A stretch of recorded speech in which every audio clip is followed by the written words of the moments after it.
Hi, everybody. Rachel Teedy here with a look at your update on this December 6th, and there's a lot to get to tonight. So first, we are starting off with some breaking news. Former President Donald Trump's company has been found guilty of tax fraud and other financial crimes. This conviction comes after more than a day of jury deliberations in Manhattan. He was found guilty, or the company was found guilty, rather, on all 17 counts. This conviction comes from the company giving out luxury perks of employees without paying taxes on any of the goods. The conviction comes after 3 years of investigation on the business. The penalties from this conviction are not expected to be severe enough to jeopardize the future of his company, and the former president himself not found guilty in this situation. Now, happening right now, Saratoga Springs, the city council has just begun discussing whether or not they will ask the county to request that bars close at 2 a.m. instead of staying open until 4 a.m. This comes after an officer-involved shooting that happened last month. A Saratoga County Sheriff's deputy shot an off-duty Vermont deputy after a bar fight broke out. Now, the Saratoga County Sheriff's, within days, I should say, the city council and the Saratoga mayor released the body camera video of that shooting, despite a meeting last week where the council said that there were some issues with this. They released the video, and now the DA is upset about this, saying that they jeopardized the investigation beyond repair, saying that gave out too much information. The council is now hoping that the DA will retract that gag order, but the DA says that she is going to meet with them to make modifications on the order, but the order itself not going away anytime soon. That city council meeting is happening right now as we speak. So we're going to have updates coming up for you tonight, live at 9 and 11. Well, tonight we have a exclusive 13 Investigates story, and this is about a woman who says that her doctor verbally attacked her. Dawn McGrath now suing that doctor and the local hospital where she says the abuse started. She turned to Spark in 2017, the St. Peter's Addiction Recovery Centers, to battle a fentanyl addiction. McGrath said while she loved the staff, the facility struggled to retain psychiatrists. She eventually ended up with Dr. Clarence White, who allegedly showed up late to their appointment and then delved into a verbally abusive tirade in the hallway. Tonight, live at 9, we are going to take a closer look at her story. Well, it has been many days now since Samantha Humphrey went missing. This is now day 11 of that search, and unfortunately, she is still missing. They still don't know where Samantha Humphrey is. They searched on the river again today. That's the Mohawk. Police and fireboats were out there from 8 area police or fire departments looking for her, looking at several miles of the waterway. They were joined by a state police helicopter that you saw there, 2 drones flying overhead as well. Still didn't find anything. So right now, the working theory is that Humphrey went into the river from an old railroad bridge a week ago last Friday after an altercation with an ex-boyfriend. She has not been seen or heard from since.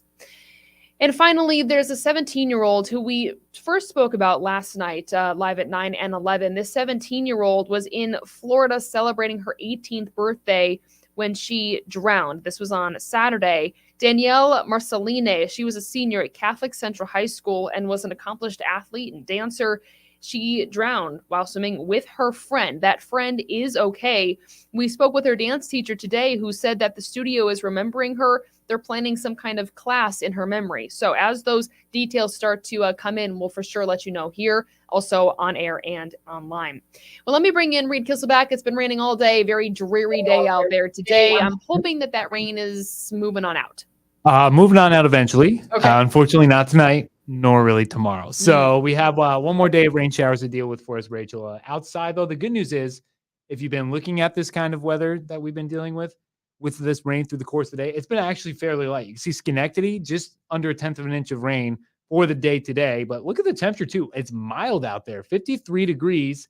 If you were planning on heading out and shopping this evening, you'll see temperatures in the 50s, but you'll still have some scattered showers with that. So just be prepared if you do plan to be out to maybe feel some raindrops with you at points on and off. And you can see on the satellite and radar, still seeing scattered light rain showers across the region. We will have occasional periods with some heavier and steadier rain, but it would be very short-lived. But just be prepared for those changing conditions. So look at the satellite and radar zoomed out, and you can see we have a lot of showers forming up in Pennsylvania. This system itself moving to the north and east, and that's what we're seeing with that motion. So those showers out in Pennsylvania will be pushing their way into our region later on. And so hour by hour forecast as we get to 7 a.m. Wednesday morning, few scattered showers, maybe some patchy fog with that as well.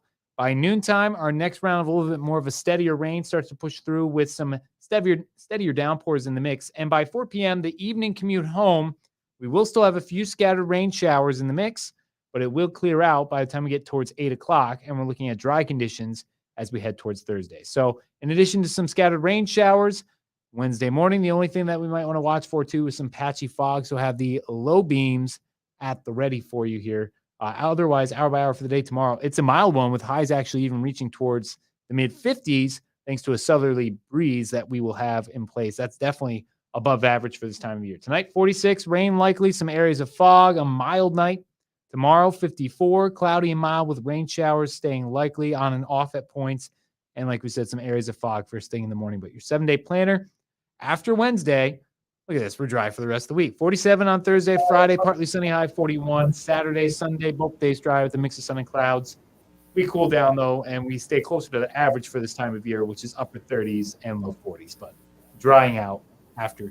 I like all of this sunshine, plus the 50s, 40s. I'm not complaining about that. No, I mean, there's some good news here, and the fact that if you waited to put up lights, like really late, you have this opportunity to get it done. I haven't put up my lights yet, so that's okay. Some people also haven't gotten the tree. You got some dry weather to go out there and get the tree. I also have not put my tree up. Rachel, what are you doing? I have a fake tree. What are you doing? I don't know. I'm playing. It is what it is. It's real trees. I love real trees. I love the smell of them. It's just a lot of maintenance. Like they shed the needles, and I love that journey for other people. I know myself and I'm a fake tree gal. I love that journey. Okay. Sounds good. You know what? When I lived in Oregon, this is a whole story that we'll dive into that another time. Okay. But when I lived in Oregon, you could go chop down your own tree in the national forests. That's pretty cool. But you never knew if you were chopping it down on legal land. Oh, that's confusing. The map they gave was not good, but that's a story for another time. That's confusing, but I like it. Well, all right. Great forecast. Thank you, Reed. Loving the sunshine, the 50s, the 40s. We obviously have a lot to talk about tonight. There were too many stories to be able to put on this graphic. So the breaking Donald Trump news, his company's now facing some trouble regarding the perks that they gave their employees. Saratoga bars could be closing earlier after discussions that happened tonight. We're going to bring you live coverage of that. And then that missing connecting 14-year-old, they're still out on the water searching for her.